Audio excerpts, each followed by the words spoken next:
Quick Takes with Ed Masterson.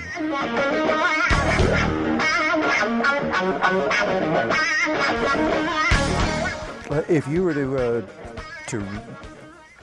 to re-engineer that theater, you know, when you're talking about when you went to see the new Star Wars movie, how would you begin to approach that in re-engineering it so you could get what you want to hear?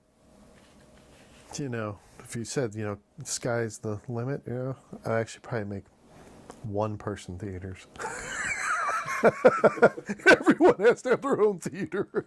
That way you're in the sweet spot, you know. Basically, The center chair. Basically Jose's room, okay? Jose's theater is probably the closest thing I've done to a commercial theater. It's, you know, he's got a 165-inch diagonal screen, which is, it's not commercial size. It's still smaller than commercial, but, you know, in a home theater setting, it feels commercial. You sit close enough, it consumes your peripheral and peripheral vision. So it's extremely, you know, engrossing visually. But you know, the theaters. The picture, it's kind of funny, you know. I noticed they look grainy to me compared to what I see here. And I'm not sure what's up with that. Maybe that's an effect they put in on purpose. I know some of the film guys do that. I kind of felt like maybe they were just trying to go too big with their image or something. But you know, the quality in the sound systems, I think, is just inferior, and they're I believe the problem is that they have to work with pro gear. It's a giant space compared to homes. It's a whole different type of speaker. It's one.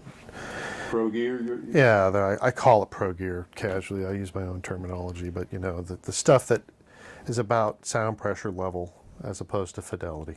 You know, you have to be able. They're trying to pressurize a humongous space, and when you think about trying to move the air, all the air in a room, and that room is that big, you either need a truckload of drivers or some really big drivers, and probably a bunch of those.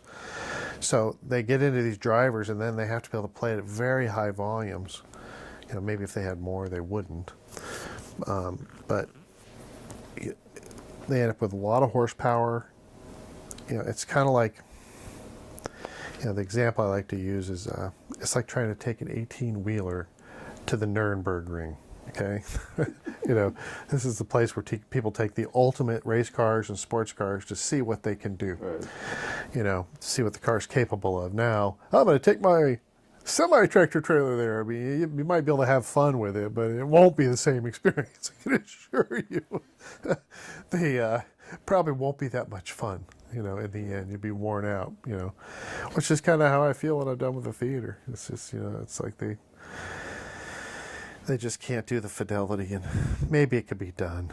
I don't know. I heard that somebody told me that the Academy, that one of those places has a theater in it that really does have top quality equipment.